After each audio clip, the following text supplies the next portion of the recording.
Salut les disciples de la boxe, c'est Jean-Charles. Il est temps de pronostiquer ce combat, d'analyser et pronostiquer ce combat.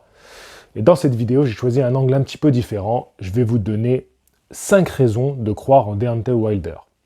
La cote est à 3-1. Fury est largement le favori de ce combat. Voilà, on va pas se mentir. On va être tout à fait objectif.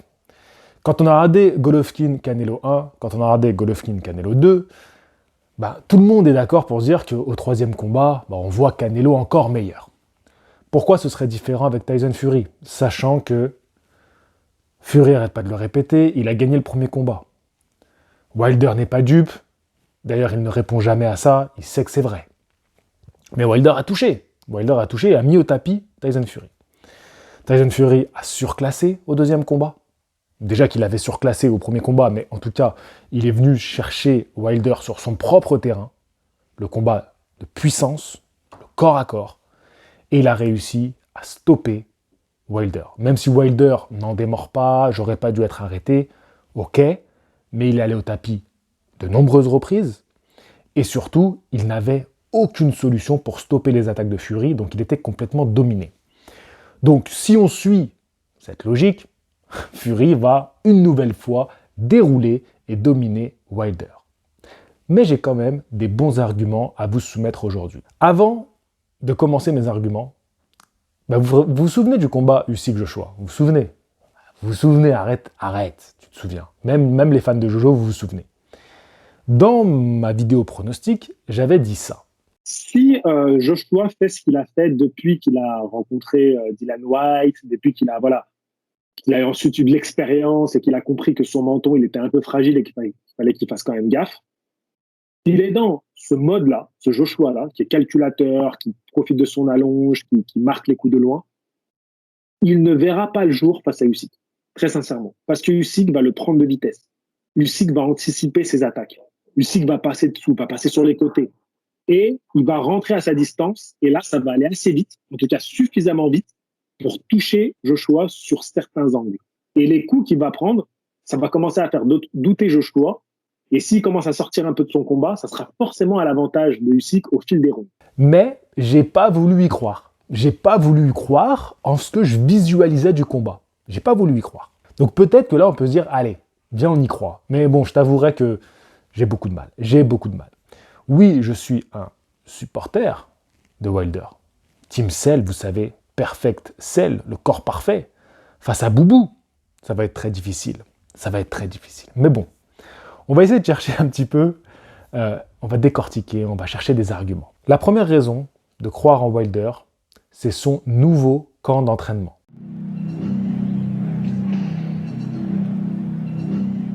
Donc là où il vit, dans son domaine, il a monté un camp d'entraînement avec un ring et tout ce qu'il faut. Et c'est là qu'il s'entraîne avec son entraîneur. Donc déjà, le sentiment que j'avais, c'est que c'était sain parce que c'était en pleine nature, c'était isolé et il était tout le temps avec les mêmes personnes et ils étaient assez peu nombreux dans ces camps d'entraînement. Du coup, ça te permet d'être vraiment focus et concentré sur toi-même. C'est ce que moi, j'ai ressenti. Maintenant, on va écouter ce que Deontay Wilder en dit. Il dit que c'est le meilleur camp d'entraînement qu'il a eu de toute sa carrière. Qu'il faut ce genre d'événements, des événements qui se produisent dans la vie, qu'il faut que des événements se produisent dans la vie pour provoquer un changement, dont lui, il avait besoin.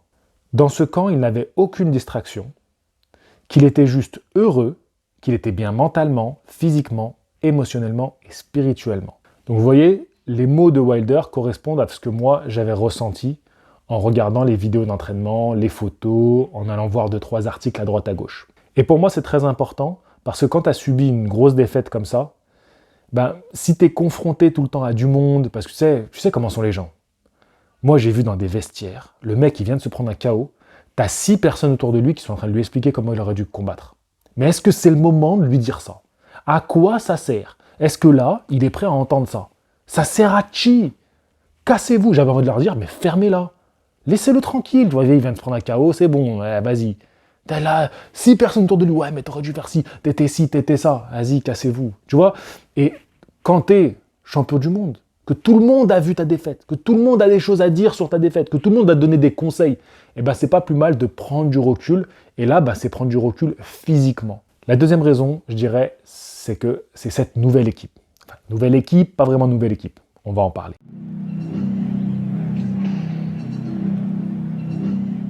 Donc quand je dis nouvelle équipe, c'est qu'on sait que Wilder, après sa défaite, il a décidé de virer son entraîneur. À la place de Mark Breland, il a décidé de mettre Malik Scott. Malik Scott, c'est un boxeur, un ancien boxeur professionnel, qui a d'ailleurs affronté Deontay Wilder, qui a une assez grande expérience en amateur, et ça semble être un vrai passionné de boxe. Malik Scott, il sort pas de nulle part. Il est dans les proches de Wilder depuis de nombreuses années. Il le connaît très bien. Et donc il était déjà dans son coin, enfin il faisait déjà partie de sa team pour les derniers combats de Wilder. Donc il connaît la bête. Il sait comment parler avec la bête. Tu vois, il sait comment traiter avec lui, il sait comment communiquer avec lui. Et ce que j'ai pu observer dans la vidéo, c'est que ce que je ressens, c'est que Wilder, il a confiance en lui et qu'il l'écoute. Et ça, c'est pas simple. Quand tu as un entraîneur, quand tu changes en plus, il faut que tu aies pleinement confiance en lui. Et je pense pas que Wilder était prêt à complètement changer de team comme l'a fait un Tyson Fury, qui a quasiment tout changé. Mais lui, je pense pas qu'il était prêt à ça. Tu sais, quand tu as eu tes habitudes pendant trop longtemps, changer du tout au tout, c'est pas forcément bon. Ça peut être même dangereux. Et lui, je pense qu'il a fait juste les changements nécessaires. Il a enlevé quelqu'un qui, pour lui renvoyait à l'image de la défaite. Alors oui, ça peut paraître cruel d'un point de vue extérieur, en disant putain, il a lâché son entraîneur, alors que c'est lui qui était là pour lui, c'est peut-être même lui qui lui a sauvé la vie. C'est ce que dit Tyson Fury, il t'a sauvé la vie en arrêtant le combat. C'est peut-être vrai. Moi, je pense que c'est limite vrai, tu vois. Je sais pas si Tyson Fury l'aurait tué, mais moi, je pense qu'on est proche de la vérité. En tout cas, il l'a sauvé. Si aujourd'hui, Wilder, il monte sur un ring, c'est peut-être grâce à son entraîneur qui a arrêté le combat. Mais en tout cas, pour Wilder, cet entraîneur-là, sa présence, lui rappelait cette défaite.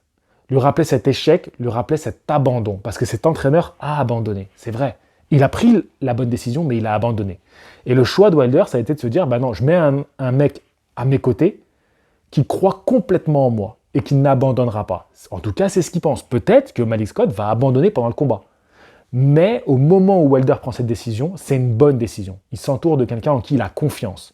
Et ce mec le fait bien travailler. Quand on parlera de l'aspect technique et tactique, vous verrez que moi je trouve qu'il le fait bien travailler quand tu traites avec un Wilder, d'accord? Il n'a pas entre les mains un Tyson Fury qui peut tout faire. Il n'a pas entre les mains un Anthony Joshua qui est techniquement, tu peux quasiment tout lui apprendre, tu vois. On a un Wilder entre les mains. Et c'est pas facile à traiter ce genre de personnage. Surtout avec son ego, avec ses qualités, ses défauts, c'est pas simple. Et moi, je trouve qu'il s'en tire très bien. Donc, l'importance de cette équipe et du relationnel que tu as avec les membres de ton équipe, c'est très important. Il faut avoir une totale confiance en eux. La troisième raison, c'est le temps. Le temps qui a repoussé et repoussé ce combat.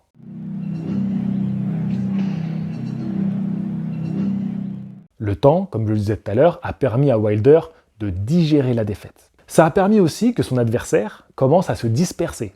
Tyson Fury a commencé à partir sur un combat contre Joshua. Il a commencé à envoyer des pics, faire des négociations. C'était un peu du flanc, mais il commençait à s'orienter vers un autre combat. Wilder, de son côté, n'a parlé que de son combat contre Tyson Fury. Il était concentré sur ça. À aucun moment il a lâché. Donc d'un point de vue extérieur, ce qu'on a pu voir, c'est ça. C'est que Wilder, lui, plus ça durait, plus on peut se dire il était focus sur son combat. Alors que Tyson Fury, il a commencé un peu à partir dans tous les sens. Faire du Tyson Fury, en fait. On sait que c'est un bon vivant, c'est un fêtard, c'est un mec qui aime les challenges, les défis. Il s'est dit, j'ai rayé de la carte Wilder, c'est bon, je passe à autre chose. Et ça, c'est, à mon avis, bénéfique pour Wilder. Et on va voir ce que Wilder en dit. Le retard a été une bénédiction, selon lui. Il pense que avec le retard, ça lui a permis de travailler son art, de revoir plus sa nouvelle stratégie, son plan de match. Il dit que bien sûr c'était une période de frustration pour lui. En tant que combattant, c'était dur d'être éloigné du ring, surtout que c'est la plus longue période où il n'est pas monté sur un ring, et que du coup il est impatient de remonter sur le ring. Est-ce que ça peut être du coup un point négatif? Oui, mais je pense pas. Je pense qu'au contraire, c'est comme une bête sauvage qui attend qu'une chose, c'est qu'on ouvre la porte pour qu'il se jette dans l'arène. Moi, je le vois comme ça, Wilder, aujourd'hui. Quatrième raison, l'amélioration technique et tactique, pourquoi pas, de Wilder.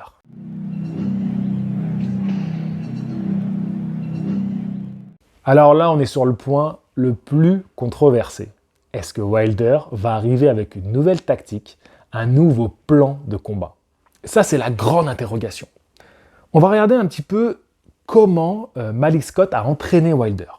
Les pattes d'ours surtout, parce qu'on a beaucoup vu de pattes d'ours, on n'a pas vu vraiment de sparring. Bon, ça, les sparring, on ne voit jamais. D'ailleurs, Tyson Fury, il aurait été mis KO pendant un sparring. Hein. Voilà, donc c'est des questions qu'on se pose. Est-ce que Tyson Fury est dans les meilleures conditions pour battre Wilder?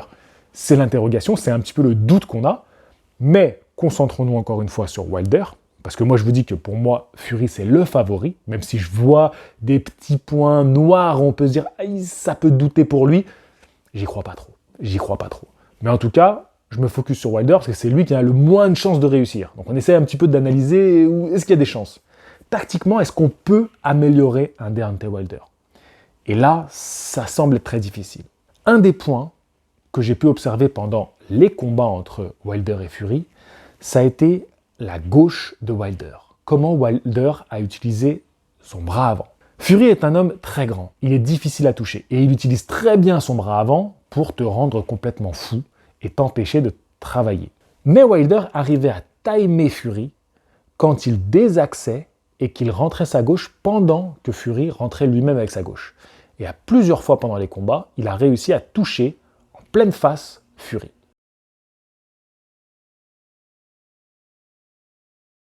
On voit que Wilder est capable de toucher Fury au moment où celui enclenche. Boum, pointe du menton. Fury enclenche et il le contre. L'action suivante est un petit peu plus belle parce qu'on voit Tyson Fury qui fait une feinte et sur l'action où il veut enclencher, Wilder l'a pris de vitesse. Vous voyez, sur la deuxième action, c'est encore plus criant. Tyson Fury fait ce qu'il a l'habitude de faire, une feinte avant d'attaquer, parce qu'en fait, il te met, tu vois, il envoie quand même ça à son corps. C'est même pas vraiment la main qu'il envoie, c'est, tu vois, même avec la tête, il te fait comprendre avec la tête, je vais t'attaquer. Mais Wilder, il enclenche à ce moment-là, et du coup, il fait une feinte, et quand il veut renvoyer le coup, il a été pris de vitesse, en fait, parce que le coup de Wilder était déjà parti. Et ça, on peut voir que pendant ses entraînements, il va continuer de travailler, bien bouger la tête et continuer de travailler avec le bras avant.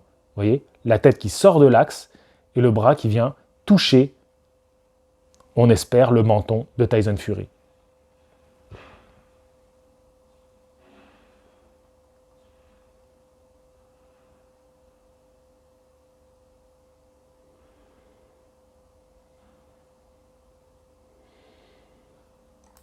Vous pouvez voir beaucoup de vidéos d'entraînement de Wilder où il bouge énormément la tête. Beaucoup bouger la tête, bouger la tête, bouger la tête. Essayez de ne jamais se faire atteindre par les directs de Tyson Fury. Ça va être très difficile, mais en tout cas, c'est le travail qu'ils ont mis en place. Deuxième séquence que je voulais vous montrer, le travail au corps. Là, on va regarder pendant le combat.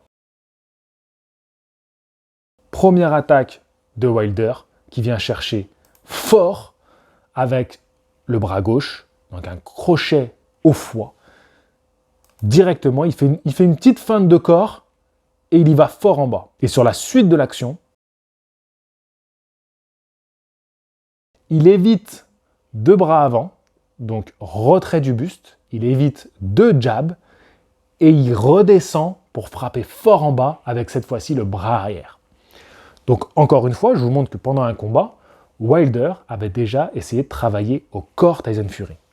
On va regarder maintenant les vidéos d'entraînement. Et pendant les vidéos d'entraînement de Wilder, on a pu le voir beaucoup travailler au corps, notamment des doublés au foie ou au sac. Il va travailler longtemps, des longues séries au corps, parfois des séries d'esquives qui vont se terminer en bas. Donc on l'a vu beaucoup travailler le corps. Alors pourquoi ce travail au corps, il est essentiel contre un adversaire comme Tyson Fury?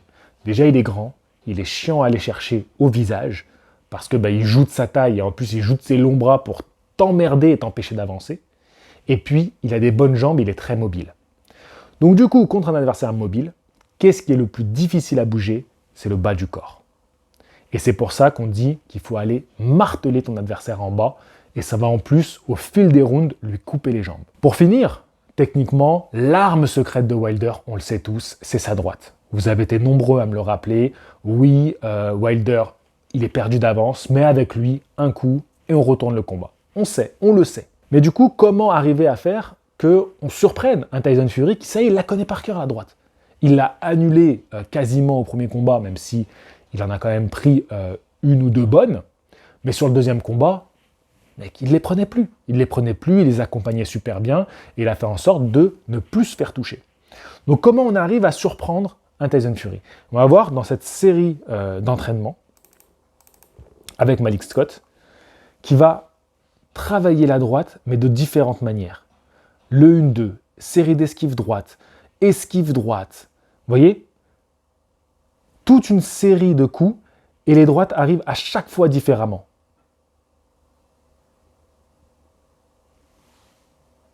Voilà, donc je peux vous laisser encore et encore la séquence, vous pouvez revenir en arrière et la regarder à nouveau, et vous allez voir que c'est des combinaisons qui sont quasiment toutes différentes, mais qui se finissent à chaque fois par la droite de Wilder. Donc en fait, ce qu'ils vont tenter de faire, c'est que cette droite-là, au lieu d'être une droite isolée ou sur des actions répétitives, comme on l'a vu dans ma vidéo d'hier, où c'est gauche, droite, crochet, tout le temps, gauche, droite, crochet, gauche, droite, crochet. Ça va, on a compris frère, arrête. Arrête ton cinéma. Ton disque, il est rayé ou quoi? Et là, en fait, leur technique, c'est de se dire, ok, ta droite, c'est ton arme fatale. Mais on va essayer de la rendre un petit peu plus surprenante. Il faut qu'elle arrive n'importe quand. Il faut vraiment qu'elle puisse jaillir à tout moment. Genre, je suis dans une série d'esquives, bam, droite. Je travaille avec le bras avant, bam, bam, droite. Je pars en bas, je remonte avec la droite. Vous voyez, la droite qui peut sortir à tout moment. Et là, en fait, en faisant ce travail-là, ça rend Wilder encore plus automatique à sortir la droite. Et pas à se jeter avec une droite désespérée comme il a souvent tendance à le faire. C'est une droite qui est un peu désespérée, ah, je mets tout dedans. Mais là, non, là, c'est une droite, elle est bien préparée. Préparer sa droite pour surprendre Tyson Fury. Tyson Fury, ça reste un homme. Il peut être surpris par cette droite-là qui est bien travaillée. Et moi, je trouve que, encore une fois, Malik Scott, donc là, je vais faire un petit résumé de ses entraînements. Ce que j'apprécie avec lui, c'est que il a pris Wilder, il s'est dit, ok, bon, voilà ce qui a plus ou moins fonctionné au combat précédent contre Tyson Fury, et bon, on va juste essayer de l'améliorer encore. Vous voyez, on va l'améliorer. On peut le voir un petit peu travailler des gestes défensifs, comme je vous ai dit, en bougeant bien la tête et aussi avec les bras. C'est-à-dire que souvent, quand tu regardes dans les vidéos d'entraînement, il harcèle Wilder avec les pattes d'ours, ou enfin voilà, ils utilisent des choses pour l'harceler un peu comme ça, pour qu'il ait tout le temps la vigilance des coups de Fury qui vont arriver. Et il améliore aussi un petit peu sa souplesse des épaules pour être moins raide. Dans le premier combat, il défend comme ça, Wilder, raide. Alors que là, tu vois, il essaie de... J'accompagne, tu vois, un peu plus de souplesse. C'est intéressant aussi, c'est intéressant. Donc, je pense que c'est des bons axes d'amélioration, même si le fossé est dur à combler, est très dur à combler. Mais c'est très intéressant de comment il travaille. Moi, en tout cas, ça me plaît et je trouve ça positif de se dire, on ne va pas changer Wilder, voilà, parce que c'est pas possible. On ne va pas le transformer en Floyd Mayweather. Mais par contre, on va se dire, ok, il a certains points forts et on va essayer encore de les améliorer pour qu'après ce soit automatique sur le ring. 5e point, le costume. Cette fois-ci, Tyson Fury n'aura pas de problème de costume parce qu'il ne va pas avoir un costume trop lourd, il l'aura essayé avant et donc il aura moins chaud et il sera super bien. Voilà, pour moi, c'est le point le plus important. Je pense même qu'il est essentiel. Je sais que mais Deontay Wilder, il tient à avoir un beau costume. Donc là, je pense qu'il va avoir un costume un peu plus minimaliste, tu vois, ce sera sûrement une tenue africaine, où il y aura moins, voilà, ça sera moins sensationnel, je pense, voilà, quelque chose de plus simpliste, ça rappellera les guerriers africains, pourquoi pas les guerriers Maasai. Donc moi, je vois bien un truc comme ça, et pour moi, c'est peut-être la raison, je l'ai mis à la fin parce que c'est la raison la plus importante, parce que c'est vraiment le costume qui l'a fait perdre au premier combat, c'est certain, c'est le costume. Non, je déconne. Je déconne, c'est pas ça ma dernière raison. Tu as cru là? Dis la vérité. Assume. Si tu as cru, mets-le dans les commentaires. Non, la dernière raison, la 5e raison pour moi, c'est la confiance qu'il a en lui-même.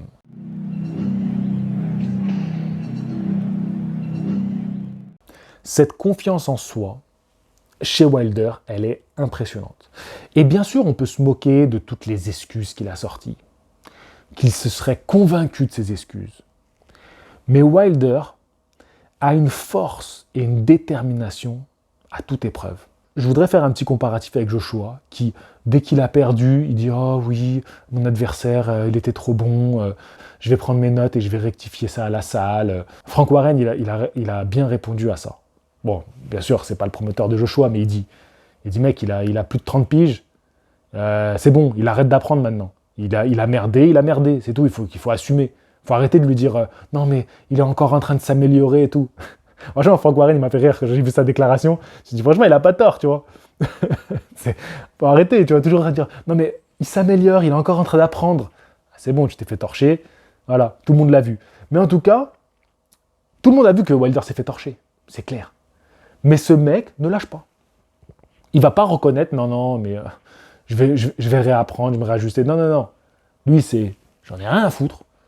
C'est de la tricherie, je vais t'éclater. J'ai confiance en moi, je vais t'éclater. Et donc du coup, c'est un peu abusif cette confiance. Et elle peut te mener dans le mur. Hein. Elle peut vraiment te mener dans le mur. Encore une fois, moi je pense que Wilder n'aurait pas dû aller vers ce troisième combat. Il aurait dû reprendre une petite carrière, faire des combats. Franchement, il serait peut-être redevenu challenger un jour ou pas, mais pourquoi pas challenger pour Joshua Usyk, tu vois. Mais pour moi, il est vraiment dans l'erreur à s'acharner comme ça. Mais j'en tire quand même quelque chose de positif, c'est que ce Wilder-là a une conviction à toute épreuve. Et c'est rare, parce que même nous les premiers, tu sais, quand on a des échecs, tout s'écroule, tu vois. Franchement, moi là, je viens de me blesser. Tu vois, je me suis blessé là il y a quelques jours. Donc j'ai une déchirure de 10 cm derrière la cuisse. Et ben je t'avouerais que t'as envie de tout arrêter. T'as cette pensée-là. Donc de voir des mecs comme ça, qui, tu sais, leur monde s'écroule, tu vois. Parce que là, le Wilder surpuissant, il a pas vu le jour dans le deuxième combat. Mais le mec ne lâche pas. Et il reprend son pire cauchemar. Parce que Tyson Fury, c'est son pire cauchemar. C'est son pire ennemi. Et il y retourne. Tête baissée, il y retourne. C'est quand même impressionnant, tu vois. C'est quand même très impressionnant. Et puis convaincu, tu vois, il veut retourner à la guerre. Tu vois, je fais encore un petit comparatif avec Joshua. Bon, excusez-moi, il va encore me dire, oui, mais tu détestes Joshua. Ouais, mais bon, je te donne des faits. Après, voilà, si tu veux argumenter, donne-moi des faits. Mais Joshua, il a voulu aller à la bagarre avec Andy Ruiz. Il l'a mis au tapis dans le premier combat. Puis il s'est fait contrer. Mais dans le deuxième, oublie la bagarre. Hein. Tu vois, c'est comme si Joshua, il dit, ok, deuxième combat, je vais lui rentrer dedans, je vais le mettre KO. Qu'est-ce qu'il y a? Non. Deuxième combat, je danse, je m'en vais, je tourne autour du ring. Tu vois ce que je veux dire? C'est là la différence. Et c'est là où Wilder, il m'impressionne. Moi, j'aurais opté pour l'option Joshua. Moi. Je te le dis, j'aurais opté pour l'option Joshua. Mais ce que je te dis, c'est que Wilder, il gagne mon respect. Parce que ce mec-là, il est têtu, borné, c'est vraiment esprit de champion. C'est ça qui me marque en fait chez lui. Tu vois ce que je veux dire? Et je trouve, putain, bravo à lui, parce que s'il y a bien un mec qui peut encore tout retourner, c'est lui. Tu vois? Parce que le mec, on n'a jamais cru en lui. En amateur, tout le monde se foutait de sa gueule, il a fait une médaille. Il a fait une médaille en amateur. Tout le monde se foutait de sa gueule. Chez les pros, il a galéré, il a fait des combats merdiques en début de carrière, toute la première partie de sa carrière. Il gagne son titre de champion du monde un peu à l'arrache quand même, contre Bernard Steven, qui n'est pas une pointure. Donc il gagne son titre à l'arrache. Et puis à force de s'acharner, il devient cette bête, l'un des plus gros palmarès poids lourds, l'un des plus gros ratios de KO qu'on ait jamais vu. Il va sûrement être considéré comme le plus grand puncher de l'histoire des poids lourds. Donc le mec, à force, et même quand il était champion et tout, on l'a toujours considéré comme un guignol en termes de boxe. Toujours. On s'est toujours foutu de sa gueule. On lui a craché dessus, même quand il était au top. Et le mec n'a rien lâché. Jamais. C'est ça qui est fou avec lui. Donc s'il y a bien un mec qui peut encore nous surprendre, c'est lui. Tu vois? Le mec, moi, c'est tout ce storytelling, parce que voilà, là, c'est plus une vidéo qui est orientée sur le storytelling, qui fait que ça marche et qu'on est tous hypés. C'est vrai que si on oublie le storytelling, Tyson Fury devrait être, encore une fois, une bonne classe au-dessus, même si ça risque d'être un peu plus équilibré que le deuxième. Je vois pas Tyson Fury faire encore une masterclass comme ça. Ça risque d'être un petit peu plus équilibré, mais ça risque d'être compliqué. Voilà, je veux dire, le storytelling, il nous hype. Moi, j'ai envie d'y croire. J'ai envie de te dire Wilder par KO au 6e. J'ai envie. Et pourquoi pas? S'il y en a bien un qui peut le faire, c'est Wilder. Voilà les gars, j'espère que cette vidéo vous aura plu. N'hésitez pas à me mettre en commentaire ce que vous attendez de ce combat-là et le pronostic pour vous de ce combat-là. Est-ce que vous croyez en Wilder après avoir regardé cette vidéo-là? En tout cas, je vais être surexcité cette nuit devant ce combat. Parce que quand même, c'est un petit moment de kiff. C'est un petit moment de kiff et je vais bien en profiter. Voilà. Je sais qu'on a eu une année compliquée. Voilà, la boxe, elle commence de plus en plus à en décevoir. Je sais, je le vois bien. Hein. Et là, j'ai envie de passer un bon moment. Voilà. Moi, j'ai kiffé Usyk Joshua. Voilà, j'ai passé un bon moment à Roland-Garros avec Tony Yoka. Donc là, j'ai envie de passer une belle soirée. En plus, il y aura une belle sous-carte, mais ça, on l'analysera dans les jours à venir. Parce que là, justement, ça va faire un petit peu le tri chez les lourds et ça va être très intéressant d'analyser ce qui s'est passé. Donc, j'ai pas forcément de choses à dire avant. Je pense que les combats en sous-carte sont tous assez équilibrés. Et ça va être très intéressant à analyser après. On va voir ce qu'ils vont proposer. Là, en fait, ce qui est bien avec cette sous-carte pour les poids lourds, c'est que c'est pour eux l'occasion de briller. Franchement, ils sont... Comme dit Wilder, tu sais, j'ai rien à perdre, c'est lui qui a tout à perdre. Bah alors pour le coup, chez la sous-carte, ils ont tous tout à gagner. Tu vois, ils ont tous tout à gagner, donc ça va être cool. Je pense que ça va être vraiment génial. On va voir un petit peu ceux qui ont les épaules pour la suite et on va voir ce qu'ils nous proposent. Donc voilà, encore une fois, j'ai été bien trop long. J'espère que ça vous plaira quand même. La vidéo derrière, elle a bien marché, donc c'est cool. Et puis, je vous dis à la prochaine, à dimanche matin, du coup, pour le débrief de ce combat qui risque d'être électrique. Même s'il ne se passe pas grand-chose dans le combat, on va être sous tension sur nos canapés. Là, moi, je pense que ça va être... la folie dans la nuit de samedi à dimanche. Donc on se retrouve dimanche au petit matin pour la vidéo réaction. Je vous souhaite à tous un bon week-end, un bon combat. Appréciez bien. Je vous dis à la prochaine. Fighting!